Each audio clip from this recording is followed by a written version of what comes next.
Welcome to the Deep Dive, where we unpack complex information to get you well-informed fast. Today, we're diving into the fundamental chemical principles that underpin the entire world of microbiology, drawing from a comprehensive textbook on the subject. But our mission here isn't just, listing definitions. We're going to extract the surprising nuggets of knowledge, connect the tiniest chemical interactions to massive biological consequences, and use them to unravel a compelling real-world mystery. Imagine this.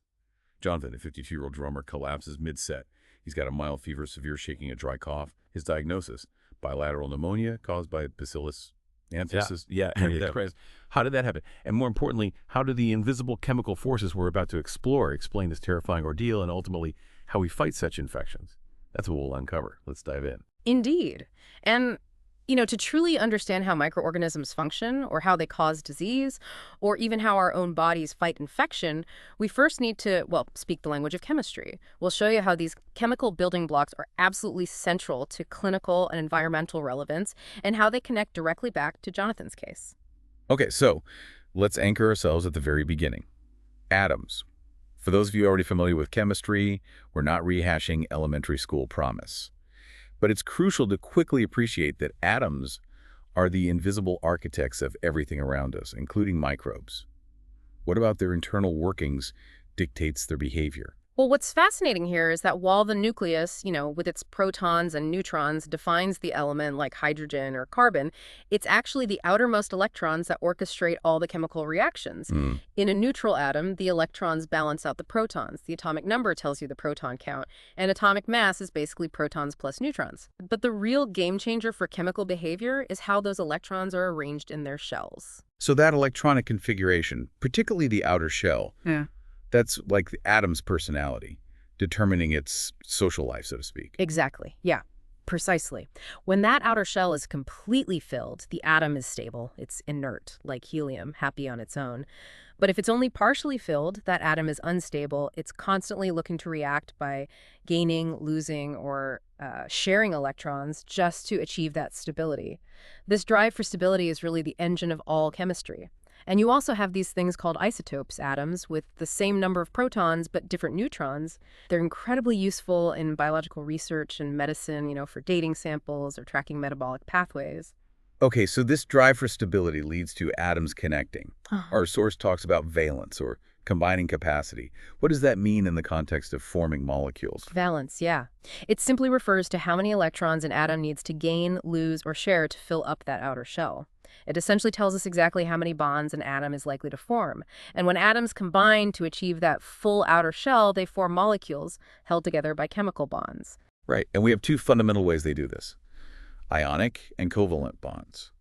What's the key difference there, and which one is more, prevalent in living systems? Okay, so an ionic bond forms when one atom actually transfers electrons to another.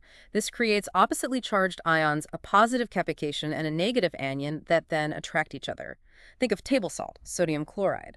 Now, while these bonds are strong in crystals, in the watery environment inside a cell, they're generally weaker but still really crucial. They play a vital role in lots of transient biochemical interactions, like when an antibody specifically recognizes an antigen on a pathogen.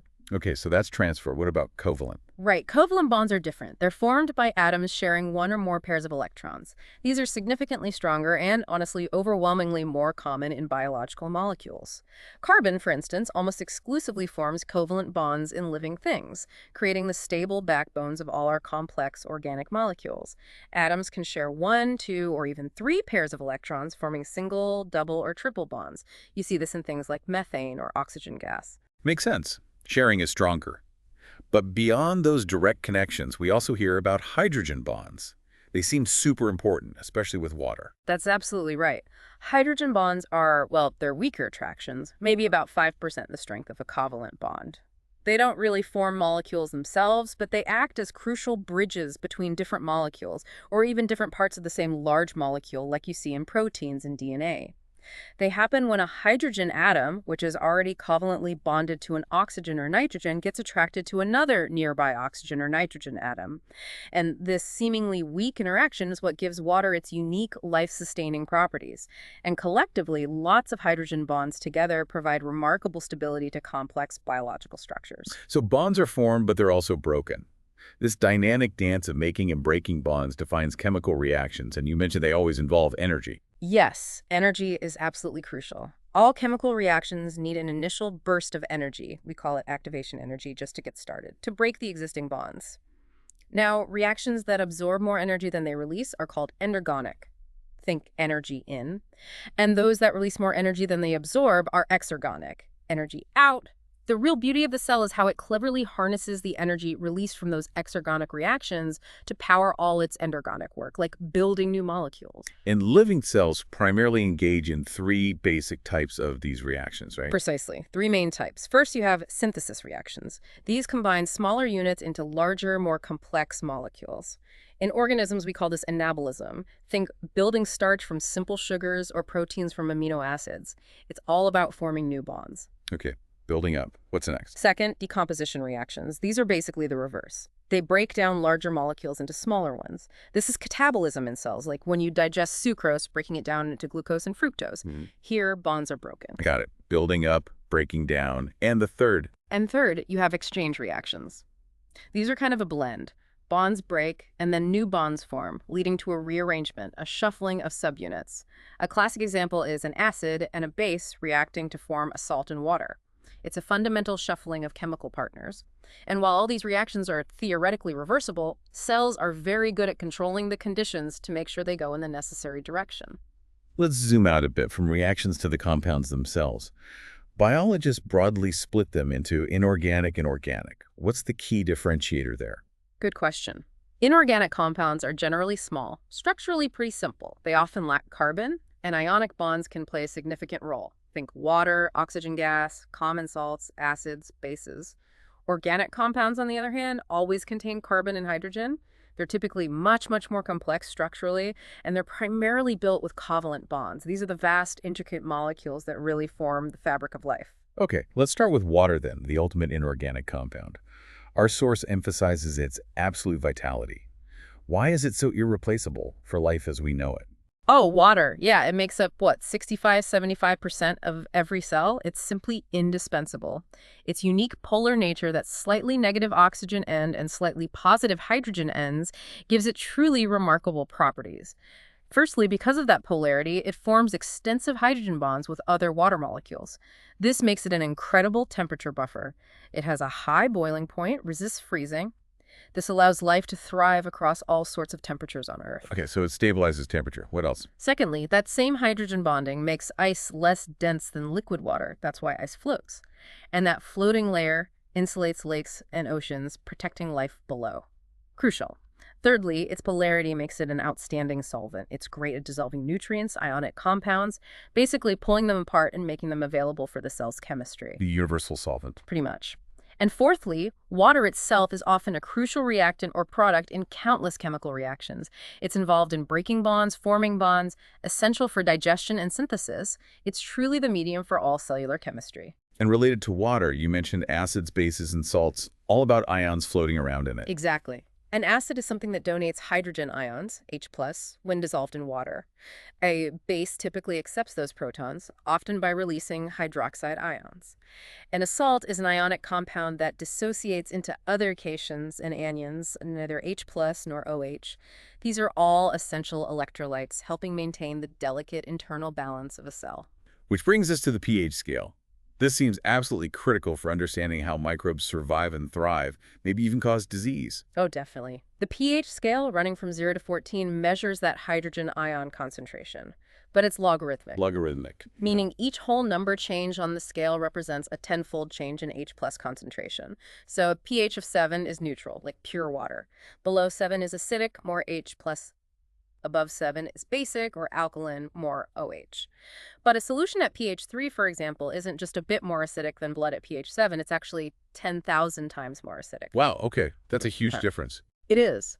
And while most organisms, including many microbes we deal with, prefer a pretty narrow pH range, maybe 6.5 to 8.5, you get these fascinating exceptions.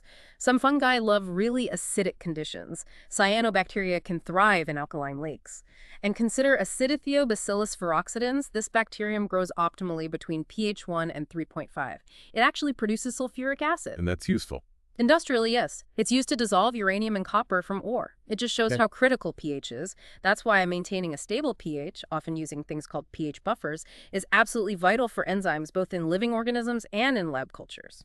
Okay, so from these relatively simple inorganic compounds, we transition to the incredibly diverse and complex world of organic molecules. You said carbon is the star here. Absolutely. Carbon is kind of like nature's superstar building block.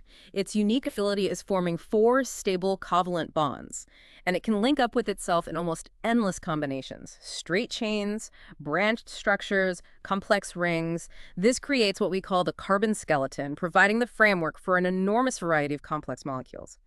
And then it's the addition of specific groups of atoms, we call these functional groups, that really dictates a molecule's characteristic chemical and physical properties. They're like the chemical tags that determine how a molecule behaves. Functional groups. Yeah. So they determine everything. Like, I remember reading the hydroxyl group makes alcohols water-loving. Exactly. And a carboxyl group, COH, gives acidic properties. An amino group, NH2, acts as a base. A self-hydryl group, SH, can form those crucial disulfide bridges that help stabilize protein structures. These groups are absolutely fundamental to how we classify organic compounds and understand their roles within a cell. And these smaller organic building blocks can combine into truly giant molecules, macromolecules, right? They certainly do. Most macromolecules are actually polymers. Think of them as long chains built by covalently bonding many smaller repeating units called monomers, like beads on a string. This construction process usually happens through dehydration synthesis, sometimes called a condensation reaction. Basically, as each monomer joins the chain, a molecule of water is released. Dehydration, losing water to build. Makes sense. How are they broken down? The reverse process, hydrolysis. Hydro for water, hydrolysis for splitting. You add a water molecule back, and that breaks the bond between monomers. This continuous cycle of building up dehydration synthesis and breaking down hydrolysis is fundamental to how cells create and recycle the big 4. Carbohydrates, lipids, proteins, and nucleic acids. It's how life sustains itself. Okay, let's tackle those big 4, starting with carbohydrates, sugars, and starches. Beyond just being energy fuel, what are their main roles for microbes? Well, energy is definitely a primary role. Carbohydrates are the cell's go-to ready source of energy, but they're also vital structural components. Think of deoxyribose, that's a sugar in the backbone of DNA. And other sugars are crucial building blocks for bacterial cell walls, for example. Chemically, they're made of carbon, hydrogen, and oxygen, typically with a 2.1 ratio of hydrogen to oxygen, like water, H2O. And they range from simple single units to incredibly complex chains. Right. The simplest are monosaccharides. These are simple sugars, usually with 3 to 7 carbon atoms. Examples include pentoses, like deoxyribose in DNA, and hexoses, like glucose, the main energy currency for most cells. And an interesting point, glucose and fructose have the same chemical formula, C6H12O6, but different structures. They're isomers. This different structure gives them different properties. Okay, simple sugars, what about when they link up? 2 monosaccharides join via dehydration synthesis to form a disaccharide. Common table sugar, sucrose, is a disaccharide made of glucose and fructose linked together. And then when you link tens or even hundreds of monosaccharides together, you get polysaccharides. These are large macromolecules. Unlike the simple sugars, these complex polysaccharides generally aren't sweet and often aren't very soluble in water. And these polysaccharides have a surprising variety of vital functions, not just energy storage. Oh, absolutely. They do a lot. Glycogen is a branched polymer of glucose. It's how animals and some bacteria store energy. Cellulose, another glucose polymer, is the main structural component of plant and algae cell walls. Cellulose is incredibly abundant, but most organisms can't digest it. Only those with specific enzymes called cellulises can break it down. Fun fact, some fungal cellulises are actually used industrially to give denim that stone-washed look. Huh, interesting. What else? Well, there's dextrin, a sugary slime produced by certain bacteria. It's sometimes used medically as a blood plasma substitute. Chitin is another important one. It forms the cell walls of most fungi and also the exoskeletons of insects and crustaceans. And of course, starch, which is how plants store glucose. It's a primary food source for humans and many other organisms. Now, speaking of starch, our source highlights a really fascinating connection between how we digest starch and our gut microbiome. Yes, that's a great example. Starch actually comes in 2 main forms. Amylopectin, which is branched and easily digested into glucose for quick energy, and amylose, which is linear and more resistant to our digestive enzymes. So while amylopectin gives you that quick fuel, amylose tends to travel undigested down to the colon. And what happens there? That's where our gut bacteria get involved. Specific intestinal bacteria, like Prevotella and Lachnysbria, can ferment amylose. In doing so, they produce short-chain fatty acids, like butyrate. These aren't just waste products, they're incredibly important. Butyrate is a major fuel source for our own colon cells, helps with electrolyte absorption, and might even protect against colorectal cancer. There was even research on mice showing that those with more Lachnysbria in their gut were more likely to survive nasty infections with Clostridium difficile. Wow, so the type of starch we eat directly influences which microbes thrive and what beneficial compounds they produce for us. Exactly. It's a perfect illustration of how our diet's chemistry shapes our microbial health, which in turn affects our overall health. Okay, fascinating. Let's move on to lipids. Our source makes a pretty bold claim. Without lipids, all living cells would just collapse. That sounds fundamental. It's absolutely true. Lipids, or fats, are utterly fundamental, primarily because they form the membranes that define every single cell. They create the barrier between the inside and the outside. Chemically, they're composed of carbon, hydrogen, and oxygen, but they notably lack that 2.1 hydrogen to oxygen ratio you see in carbohydrates. And crucially, they are nonpolar, which makes them insoluble in water. That nonpolar nature is key to forming membranes. They're also vital for energy storage. They pack more energy per gram than carbohydrates. Right, the membrane structure. Yeah. And we categorize them into simple, complex, and steroids. Let's start with simple lipids. Okay, simple lipids, like fats or triglycerides, are formed from a molecule of glycerol combined with 1, 2, or 3 fatty acid molecules. The chemical bond formed between the glycerol and fatty acid is called an ester linkage, and it's formed, again, by dehydration synthesis. Now, the fatty acids themselves are interesting. They can be saturated, meaning all the carbon-to-carbon bonds are single bonds. This allows the chains to be straight and packed together tightly, making them solid at room temperature, think butter or lard. Or they can be unsaturated, meaning they have one or more double bonds between carbons. These double bonds create kinks or bends in the chain, preventing them from packing tightly. So unsaturated fats are usually liquid at room temperature, like vegetable oils. And that difference, saturated versus unsaturated, that's important for membranes. Critically important. The mix of saturated and unsaturated fatty acids in a cell's membrane helps maintain the right degree of membrane fluidity. The membrane needs to be fluid enough to function, but not so fluid that it falls apart. The kinks in unsaturated fats help keep it fluid, especially at lower temperatures. Okay, makes sense. And then there are complex lipids, like phospholipids, that actually form those crucial membranes. Exactly. Complex lipids are built like simple lipids, but have additional elements like phosphorus, nitrogen, or sulfur incorporated. Phospholipids are the absolute stars of membrane construction. They're typically composed of glycerol, 2 fatty acids, and a phosphate group, which might have other small groups attached. This structure is unique. It gives them a polar, hydrophilic, water-loving head, where the phosphate group is, and 2 nonpolar, hydrophobic, water-fearing tails, the fatty acid chains. Hydrophilic head, hydrophobic tails. I remember this. Right. And when you put phospholipids in water, they spontaneously arrange themselves into a bilayer. The hydrophobic tails hide from the water, facing inwards, and the hydrophilic heads face outwards, towards the water on both sides. This bilayer structure is the fundamental basis of all biological membranes, creating that essential barrier separating the cell's interior from its watery environment. And some complex lipids can even be used as markers to identify specific bacteria. For instance, the cell wall of Mycobacterium tuberculosis, the bug that causes TB, is rich in complex lipids like waxes and glycolipids. These contribute to its unique staining properties, which helps in diagnosis. And finally, within lipids, we have steroids, like cholesterol. How do they fit into this picture? Steroids are structurally quite different from other lipids. Their characteristic feature is 4 interconnected carbon rings. When a hydroxyl OH group is attached to this ring structure, they're specifically called sterols. Cholesterol is the best-known example in animals. Sterols are important components of the plasma membranes in animal cells, and also in some microbes like mycoplasmas, fungi, and even plants. What they do in the membrane is help separate those fatty acid chains, preventing them from packing too tightly, especially at lower temperatures. So they help maintain membrane fluidity, acting kind of like fluidity buffers. Okay, got it. Now moving on to proteins, often called the true workhorses of the cell, making up half or more of a cell's dry weight. Seems they're involved in just about everything. They absolutely are. It's hard to overstate the importance of proteins. They are central to virtually every cellular function imaginable. They are the enzymes that catalyze almost all biochemical reactions, speeding them up dramatically. They act as transporters, moving specific chemicals across cell membranes. Some are toxins, like the exotoxins produced by pathogenic bacteria. They're also essential components for cell movement, like flagella, provide structural support in cell walls, membranes, cytoskeleton, have regulatory functions, like hormones or DNA binding proteins.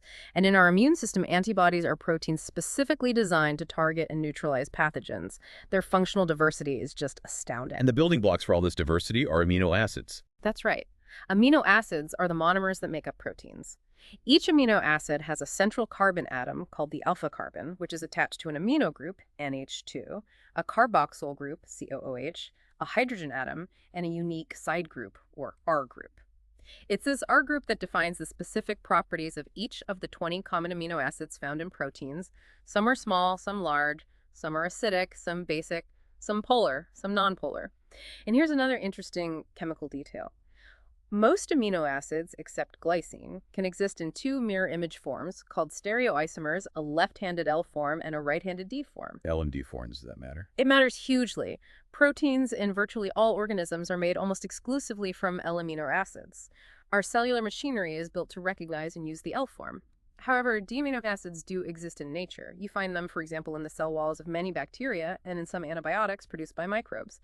This difference between L in our proteins and D in bacterial structures can be a crucial target for our immune system or for antibiotic action. Fascinating. So how do these L amino acids link up to form those incredibly long protein chains? They join together via peptide bonds. This is another dehydration synthesis reaction. The carboxyl group of one amino acid reacts with the amino group of the next, releasing a molecule of water and forming a strong covalent peptide bond. When you link amino acids together like this, you form a chain called a polypeptide. Proteins can consist of one or more polypeptide chains, ranging in length from just a few amino acids to thousands. And proteins then fold into those incredibly complex 3D structures, which you mentioned, are described in 4 levels. This is where their actual function comes from, right? The shape. Precisely. The specific three-dimensional shape or conformation of a protein is absolutely critical for its function. It's this shape that allows it to recognize and bind to other specific molecules. Let's break down the levels. The primary structure is simply the linear sequence of amino acids in the polypeptide chain determined by the genetic code. Even a single change in this sequence can sometimes have drastic consequences, like in sickle cell anemia, where one amino acid substitution changes the hemoglobin protein shape and function. Okay, the basic sequence. What's next? Secondary structure. This refers to localized, repetitive coiling or folding of the polypeptide backbone. The two most common types are the alpha helix, a clockwise spiral, and the beta-pleated sheet, where segments of the chain lie parallel or anti-parallel to each other. These structures are stabilized by hydrogen bonds between atoms of the polypeptide backbone itself, not the side chains. Helis and sheets. Then comes the tertiary structure. This is the overall complex, non-repetitive, three-dimensional shape of single polypeptide chain. It results from interactions between the various amino acid side groups, R groups. These interactions include hydrophobic interactions, nonpolar groups clustering away from water, hydrogen bonds between polar side groups, ionic bonds between charged side groups, and very strong covalent bonds called disulfide bridges that can form between the sulfur atoms of 2 cysteine amino acids. This intricate folding creates the unique functional shape of the protein. Okay, the whole 3D shape of one chain. And the 4th level. Quaternary structure. This level applies only to proteins that consist of 2 or more individual polypeptide chains, also called subunits. Quaternary structure describes how these multiple subunits aggregate and arrange themselves to form the final functional protein complex. Hemoglobin, for example, has quaternary structure because it's made of 4 polypeptide subunits. And if a protein loses that specific intricate shape, it loses its function, right? That's denaturation. Exactly. Denaturation is the process where a protein loses its characteristic 3-dimensional structure. This can be caused by factors like extreme heat, changes in pH, high salt concentrations, or certain chemicals. When a protein denatures, its peptide bonds usually remain intact, but the secondary, tertiary, and quaternary structures are disrupted. Because the shape is essential for function, a denatured protein is no longer functional. Cooking an egg white is a classic example of irreversible denaturation. We should also mention conjugated proteins. These are proteins that have other chemical groups attached besides amino acids. Their names often reflect the non-amino acid part, like glycoproteins with carbohydrate groups attached, or lipoproteins with lipid groups attached. Phosphoproteins, for example, contain phosphate groups. They're important regulators in eukaryotic cells, and some bacteria, like Legionella pneumophila, might use them to help survive inside the host cells they infect. Okay, proteins are clearly vital. Finally, let's tackle the last of the big four, nucleic acids. DNA and RNA, the very blueprints of life. Right. Nucleic acids are macromolecules responsible for storing and transmitting genetic information. They're also polymers, and their repeating monomer units are called nucleotides. Each nucleotide itself has three parts. First, a nitrogen-containing base, the famous ones, adenine, guanine G, cytosine C, thymine T, or uracil. Second, a pentose 5-carbon sugar, which is either deoxyribose in DNA or ribose in RNA. And third, one or more phosphate groups. Just quickly, a nucleoside is just the base plus the sugar without the phosphate group. Okay, nucleotides are the monomers. And DNA, of course, is famous for its double helix structure. Yes, the DNA molecule typically consists of two long polynucleotide strands wrapped around each other to form that iconic double helix, often described as a twisted ladder. The backbone, or sides of the ladder, are made of alternating deoxyribose sugar and phosphate groups, linked by strong covalent bonds. The nitrogen-containing bases project inwards and form the rungs of the ladder, and the key here is how the bases pair up across the helix. Adenine A always pairs specifically with thymine T via 2 hydrogen bonds, and guanine G always pairs specifically with cytosine C via 3 hydrogen bonds. A with T, G with C, complementary pairing. Exactly.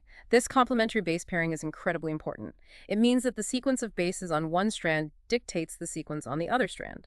This is fundamental to how DNA stores genetic information, how it replicates accurately before cell division, and how that information is eventually used to make proteins.